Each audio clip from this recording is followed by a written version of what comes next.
राजधानी भोपाल के रामाकृष्ण धर्मार्थ फाउंडेशन विश्वविद्यालय का दीक्षांत समारोह आयोजित हुआ। इस अवसर पर कुलपति प्रोफेसर विजय अग्रवाल ने अतिथियों का स्वागत करते हुए विश्वविद्यालय के विकास पर प्रकाश डाला।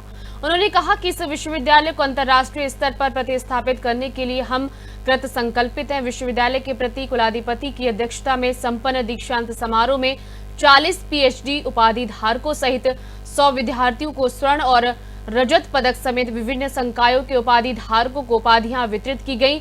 उपाधि धारकों को दीक्षांत शपथ कुलपति ने दिलाई। बता दें कि विश्वविद्यालय के कुलसचिव डॉक्टर नरेंद्र सिंह लारिया ने आभार प्रदर्शन किया।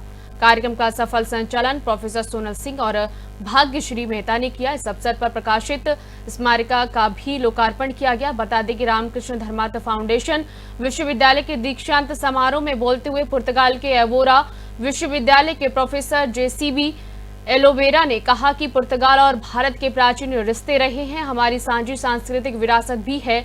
इस समारोह के माध्यम से मैं विश्वविद्यालय के साथ शैक्षणिक सहयोग की कामना करता हूं।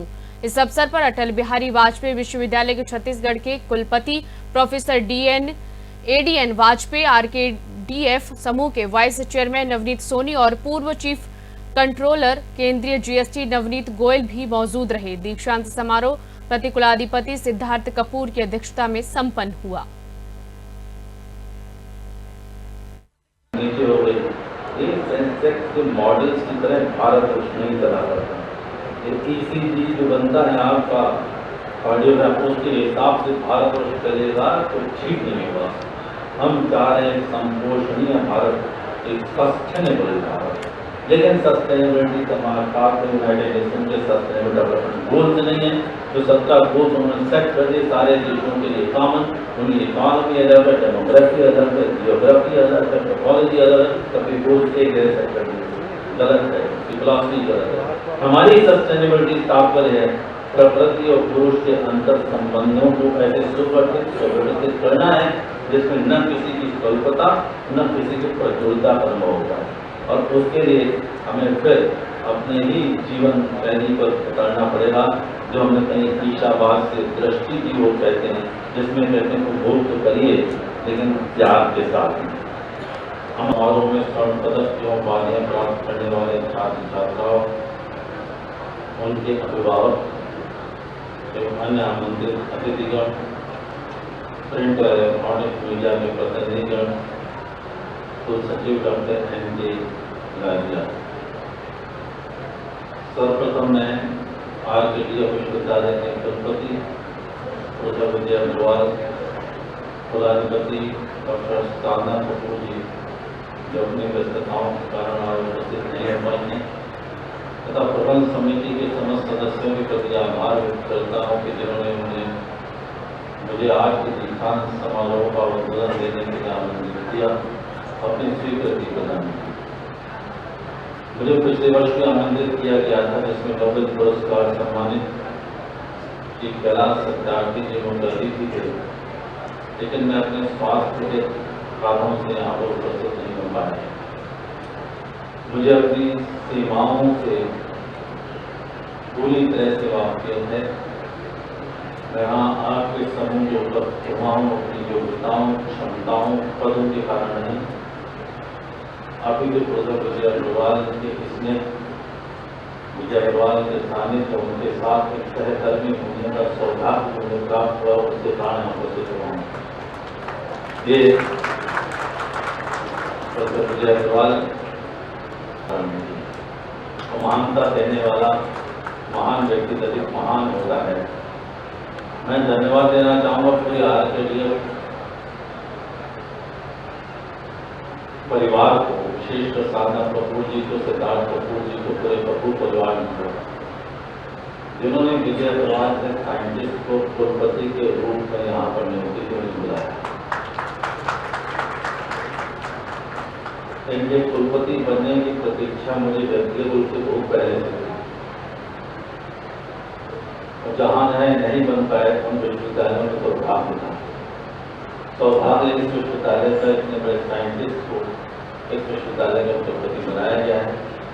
मेरी अनंत शुभकामनाएं और शब्दाएं जो आपने अपने यहाँ प्रतिवेदन प्रस्तुत किया, यद्यपि वो आपके आने से पूर्व की और कुछ आपके आने के समय के बाद की प्रतिनिधि, लेकिन जो समय आपको 4 वर्ष का यहाँ पर कम से कम दिया गया है विश्वविद्यालय का नियम के तत्वावधान में, उसमें विश्वविद्यालय ने नई ऊंचाइयों को प्राप्त करेगा।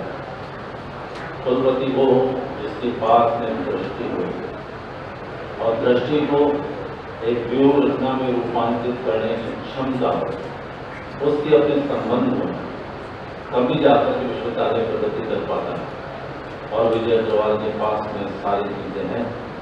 मैं उन्हें इस विश्वविद्यालय की सेवा में अनवरत सजग रहने के लिए शुभकामनाएं देता हूँ और मैं प्रतीक्षा रहूँगा जो उन्होंने कहा है कि देश का सर्वश्रेष्ठ विश्वविद्यालय बनाने का मुश्किल है, बहुत मुश्किल।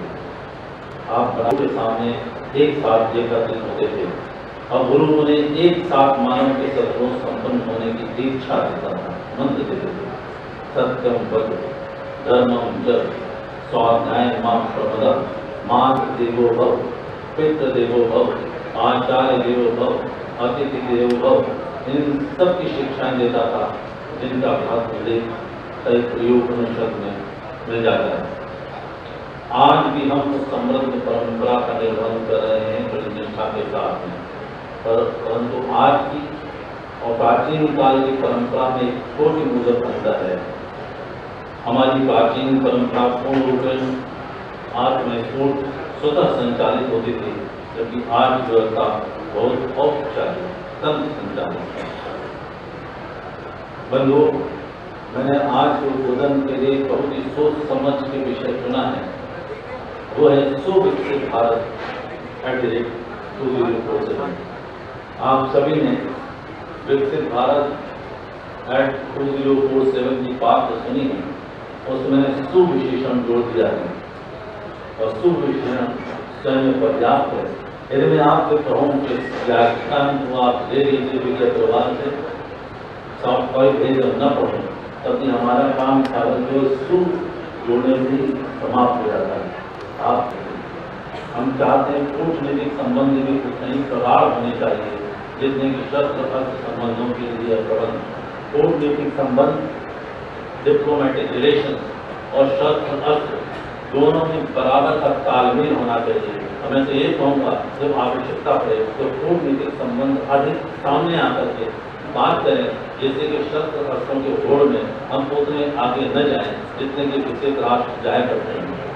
हमें भी चाहेंगे कि न केवल पड़ोसी राज्यों से बल्कि सुदूर जो हमारे विकसित राष्ट्र हैं, चाहे वो रूस हो, चाहे जापान हो, चाहे अमेरिका हो, चाहे इंग्लैंड हो, चाहे फ्रांस हो, उनके साथ भी हमारे वैसे ही प्रगाढ़ संबंध होने चाहिए। और जिसका एक बहुत अच्छा उल्लेख हमें G20 की प्रेसिडेंसी भारतवर्ष को मिली थी, उसमें जिस प्रकार से भारतवर्ष ने काम किया यूनाइटेड नेशन में जो जीत पाए थे, उन्होंने पूरी करके प्रशंसा की।